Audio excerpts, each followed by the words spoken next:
Thank you, Mr. Speaker. I rise today in opposition of House Bill 954, but not for the reasons that you might think. I'm a public health educator with 35 years experience, and I've worked to preserve life and to encourage people to be healthy in every way that I know how. My beliefs about abortion have been formed for many years and have not changed, just as I'm sure yours are and will not. I believe it should be rare. I believe in the case of rape in which pregnancy can and does occur, it should be allowed.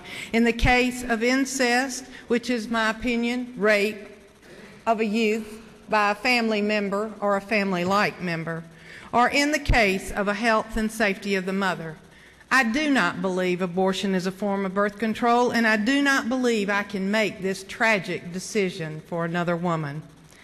It is a decision that should be made between the woman, her physician, her God, and the significant others in her life that she chooses to include. Whether you agree with me on these beliefs or not is not what we're here to talk about today. If it were, I would sit at my desk, listen to all the testimony, vote my conscience, and expect you to do the same.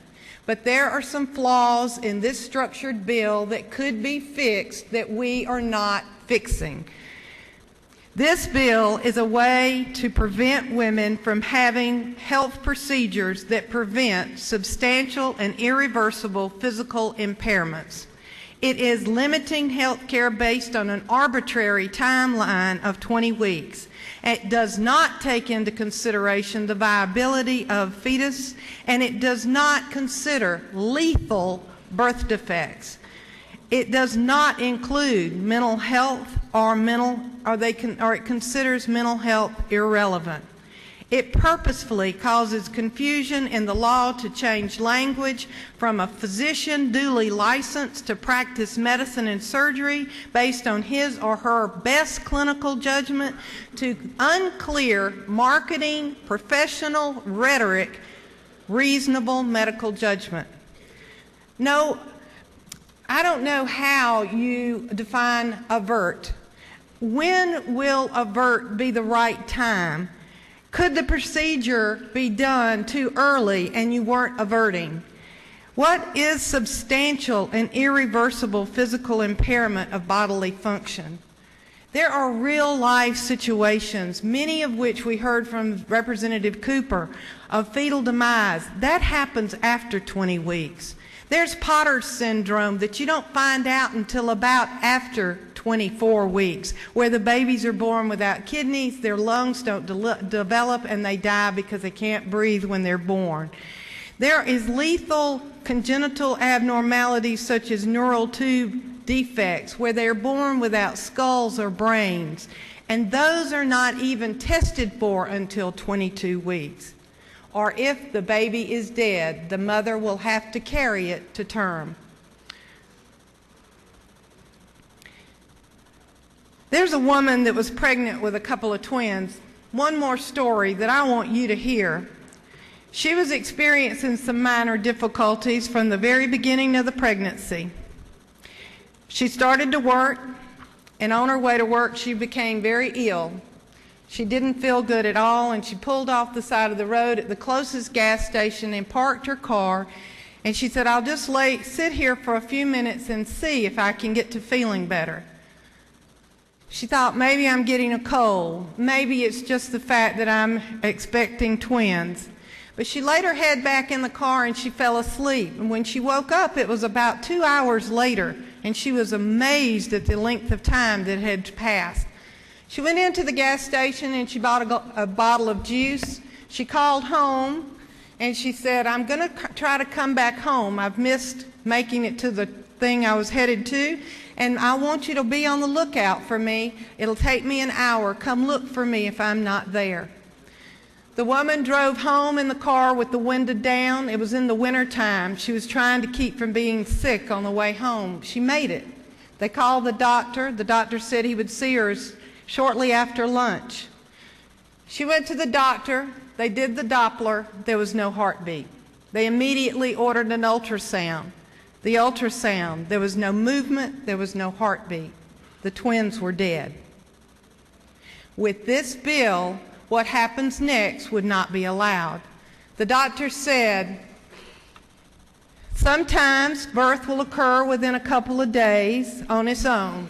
If you want to go home, tell your family, get prepared, and then we will check you into the hospital and we will give you the medicine that's not allowed in the bill to induce you so that you can have the babies, so that infection won't set up, so your blood pressure won't continue to rise, so you won't have sepsis or preeclampsia or any of the other very serious life-threatening side effects. She went home, told her family. She gathered up, she went to the grocery store, got food, arranged babysitters for children at home. At the grocery store, she was approached. Oh, I know you're excited about the birth of your baby. I know you can't wait to see what your unborn children or child's going to look like. When are you due? How are you feeling? The questions that we all ask, and that are fair questions, except on this particular day when this woman knew that she was carrying 2 dead twins inside of her. 2 days later, she checked into the hospital, she was induced, and the babies were born. They were 22 weeks old. She would not be allowed to have this procedure with this bill. The cause of death for the twins is unknown to this day.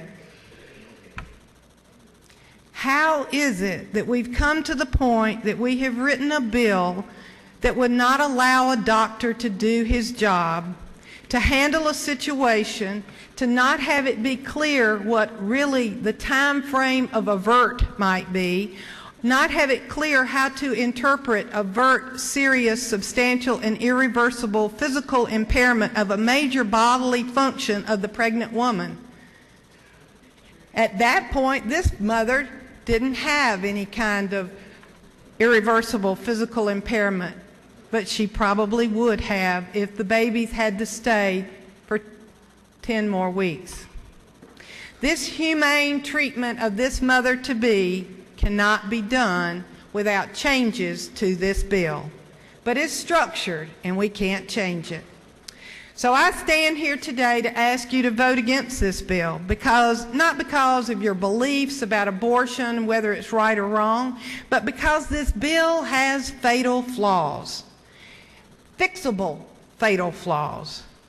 I ask that you vote against it because this is a bill that denies medical care that is timely, appropriate, and preventative.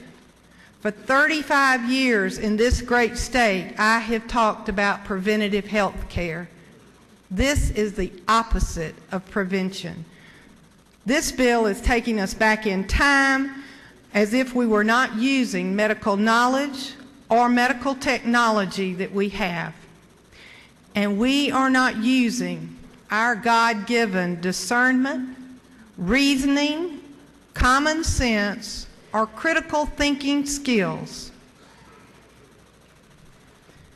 As the woman who lost those 2 twins on April the 11th, 1992, I ask you to vote against House Bill 954 until we can fix it. I yield the well, Mr. Speaker.